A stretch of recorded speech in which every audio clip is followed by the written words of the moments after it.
L'origine étymologique du terme est connue, c'est la communauté des premiers musulmans.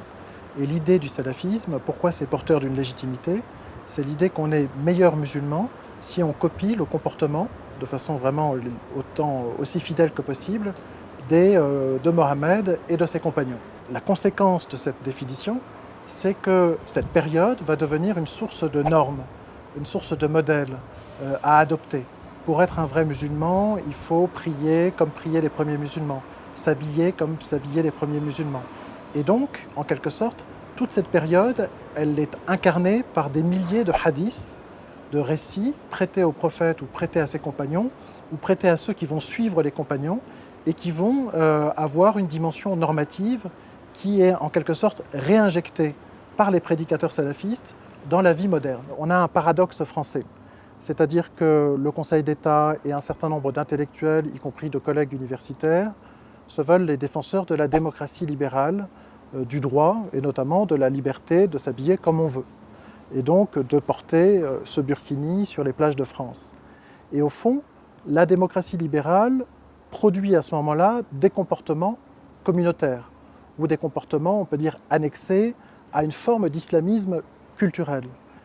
Les tenants du versant républicain du modèle français, eux, utilisent au fond la République, la notion d'héritage indivis, la égalité entre hommes et femmes, une sociabilité française, pour récuser et condamner le port du burkini. Et au fond, cet ordre républicain vient défendre ici l'individu contre les pressions communautaires. Et on a cette tension dans la démocratie française entre son versant libéral et, j'allais dire, son versant républicain. À mon sens, une partie de nos élites ont trop rapidement adopté le versant libéral sans penser que ce versant libéral remet en question aussi les bases même du libéralisme et qu'il faudrait compléter ce modèle libéral aussi par la réactivation du modèle républicain. Le problème, c'est que ce modèle républicain, pour fonctionner, a besoin de l'ascenseur social, a besoin de la réussite universitaire, a besoin d'être incarné dans des trajectoires, et c'est ici qu'on a un problème.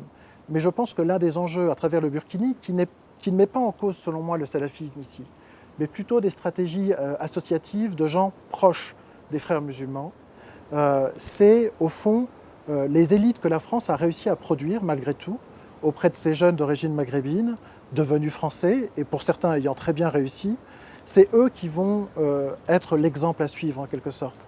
Et c'est eux qui deviennent l'objet des tentatives de captation, de contrôle, de pouvoir par différents courants de l'islamisme. Et sans doute le défi, c'est auprès de cette jeunesse de trouver ceux qui acceptent ce modèle républicain, qui rend compatible l'appartenance à l'islam et l'appartenance citoyenne, sans remettre en cause, on va dire, les sociabilités françaises.